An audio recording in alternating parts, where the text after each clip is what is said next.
ایک منٹ ماشاءاللہ سے جس طریقے سے آپ لوگوں نے تالیاں بجائی ہیں انشاءاللہ تعالی العزیز نور الحق قادری صاحب 1 گھنٹہ خطاب کریں گے پھر. بسم اللہ الرحمن الرحیم.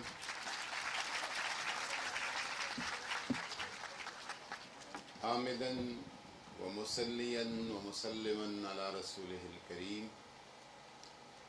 اما بعد فاعوذ باللہ من الشیطان الرجیم. بسم اللہ الرحمن الرحیم. اللہم صلی وسلم وبارک علی سیدنا و مولانا محمد عبدک و رسولک و نبیک و حبیبک الامی وعلی آلہ و صحبہ وبارک وسلم علیہ. میرے محترم اور میرے بھائی جناب شہریار افریدی صاحب، چیئرمین کشمیر کمیٹی، اور میرے انتہائی مخدوم اور محترم جناب مفتی گلزار نعیمی صاحب، محترم سید ضیاء النور شاہ صاحب، محترم سردار طاہر تبسم صاحب، اور یہاں پہ جتنے بھی معززین شریک ہیں، میرے بہنوں، میرے بھائیوں، میرے بچوں، سب کو السلام علیکم ورحمۃ اللہ وبرکاتہ. میں تاخیر سے پہنچا ہوں اور اس تاخیر کی کچھ وجوہات تھی. جس طرح کہا گیا ہے کہ ہوئی تاخیر تو کچھ باعث تاخیر بھی تھا، اور میں تقریر کے لیے نہیں آیا ہوں. صرف جو ہمارے نیشنل ہیروز ہیں ان کو ایک خراج تحسین اور خراج عقیدت کی نیت سے میں یہاں حاضر ہوا ہوں، جہاں پر شہریار افریدی صاحب جو ماشاءاللہ ہر فن مولا ہیں، اور جب وہ بیٹھے ہوں مجھے تقریر کرنے کا مزہ نہیں آتا، میں ان کو سننا چاہتا ہوں. مجھے اسٹیٹ سیکرٹری نے کہا کہ 1 گھنٹہ میں یہاں پہ خطاب کروں گا، لیکن یہ یاد رکھیں اگر آپ مجھے یہ چیلنج کرتے ہیں تو پھر جب مجھ جیسے دینی ذوق والے آدمی کو آپ چیلنج کریں تو ہم دعا میں بھی 1 گھنٹہ لگا سکتے ہیں. تقریر تو چھوڑیں. ایک مولانا صاحب تھے تو وہ نماز کے بعد دعا کرا رہے تھے، تو وہ مقتدی ایک درمیان میں دعا میں پھنس گیا تھا بیچارہ. تو اس کا بچہ گھر سے آیا اور کہا کہ ابو آپ کو گھر میں امی بلا رہی ہے. اس نے کہا دعا ختم ہوتی تو میں آ جاتا ہوں. 10 منٹ گزر گئے، دعا ختم نہیں تھی. پھر آ گئے کہ امی کہتی جلدی آ جاؤ. اس نے کہا دعا ختم ہوتی تو میں آ جاتا ہوں. 10 منٹ بعد پھر آیا، دعا ختم نہیں تھی. تو اس نے کہا امی کہتی کہ جلدی آؤ. تو اس نے کہا کہ بیٹا امی کو کہنا کہ میں اللہ کے قہر میں پھنس گیا ہوں. تو مولوی جب چاہے وہ تو دعا کو بھی اللہ کا قہر بنا سکتا ہے. مجھے آپ چیلنج نہ کریں. میں صرف اور صرف خراج عقیدت کے لیے آیا ہوں.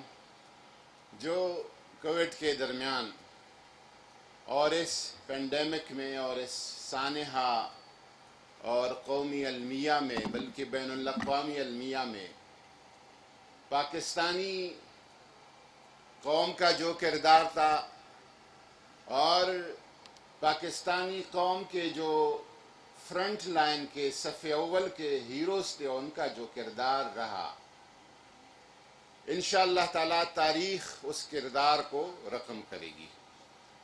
اور میں یہ بھی بتاؤں کہ اس دوران میرے ایک دوست انگلینڈ سے آئے تھے اور اس نے مانچسٹر اور لنڈن اور بریڈ فورڈ اور باقی شہروں کا حال سنایا، اور وہ پشاور آئے تھے مجھے ملنے، تو اس نے کہا کہ یہ کیا حال ہے، ادھر کیا حال ہے اور یہاں پہ کیا حال ہے۔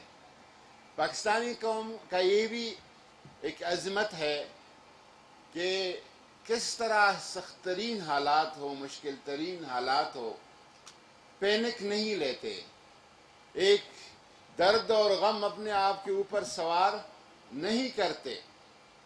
اور سخت حالات میں نے دھماکوں کا وہ سخت دور دیکھا ہے پچھلے، آپ سب کو اس کا اندازہ ہے، جو 2008 سے 2013 کے دوران اس ملک میں رہا، 2014 کے دوران، اور پھر اللہ کے فضل سے ہماری آرمی کے، ہماری ملٹری فورسز کے، ہمارے مسلح افواج کے،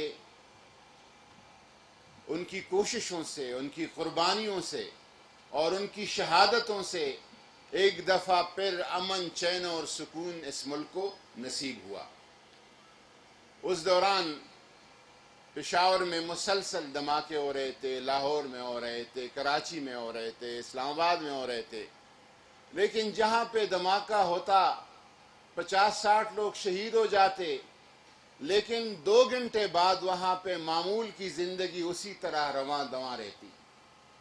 داتا دربار پہ دھماکہ ہوا اور بالکل داتا دربار کے احاطے کے اندر ہوا، شہادتیں ہوئیں، نقصانات ہوئے، لیکن جو ہی اس دھماکے کی جگہ کو دھویا گیا، صاف کیا گیا، 1 گھنٹہ بعد وہاں پر زائرین اور معتقدین کا وہی رشتہ جو 1 گھنٹہ پہلے تھا۔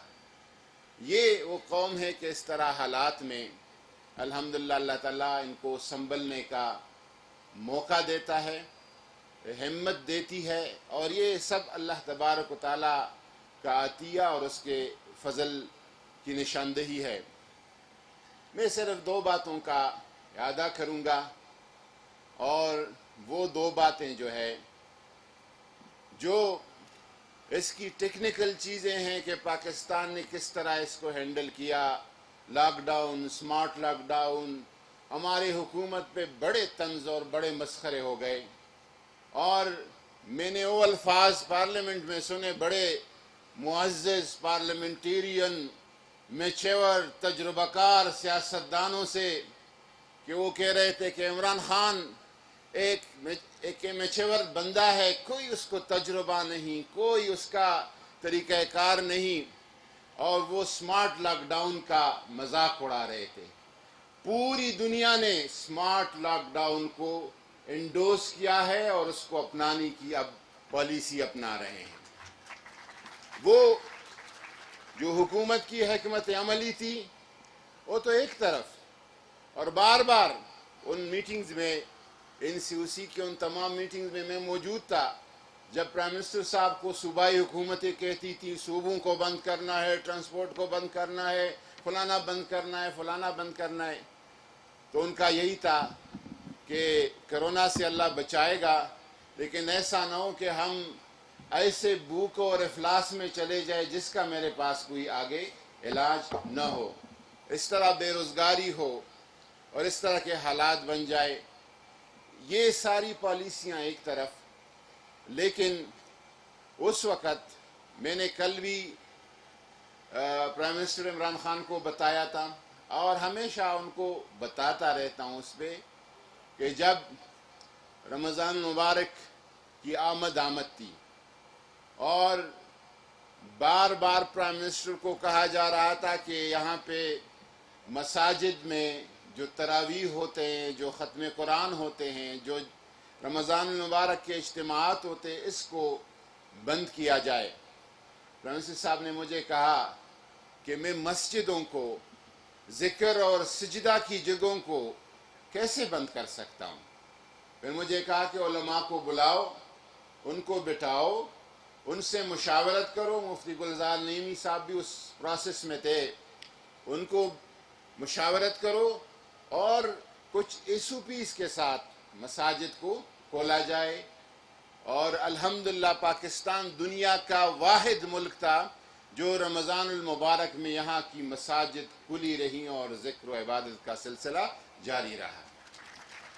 اور صرف یہ نہیں کہ جاری رہا، گورنمنٹ کی جو رپورٹس ہیں وہ رپورٹ صحیح ہے کہ سب سے زیادہ جہاں پر اس اوپیس کو فالو کیا گیا وہ مساجد میں فالو کیا گیا، 70% اس کا بتاتے ہیں کہ فالو کیا گیا ہے۔ ایک یہ تھا، دوسرا یہ کہ پرائم منسٹر صاحب نے اس وقت احساس پروگرام کے ذریعے سے ان لوگوں کا بلا تمیز کو کس سیاسی جماعت سے ان کا تعلق ہے، کس علاقے سے تعلق ہے، کس رنگ سے تعلق ہے، کس زبان سے ان کا تعلق ہے، کس مسلک اور فکر سے ان کا تعلق ہے، کس مذہب اور دین کے ساتھ ان کا تعلق ہے، تقریباً 250 ارب روپے اس ابتدائی مراحل میں انہوں نے احساس پروگرام کو کہا کہ امداد دی جائے اور ان لوگوں تک رسائی کی جائے۔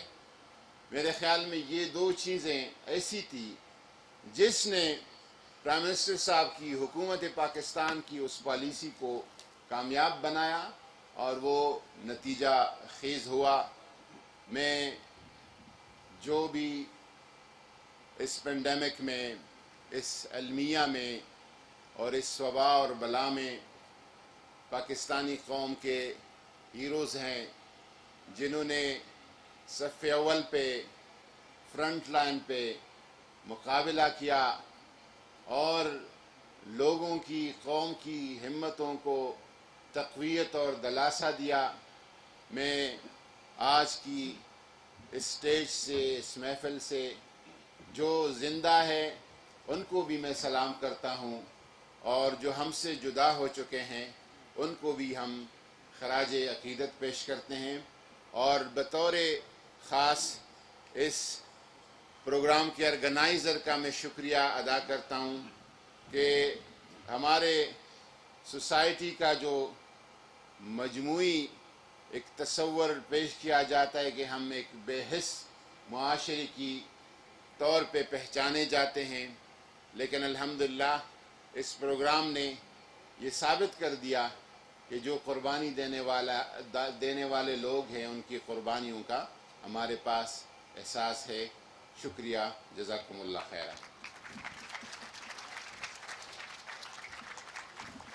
بہت بہت شکریہ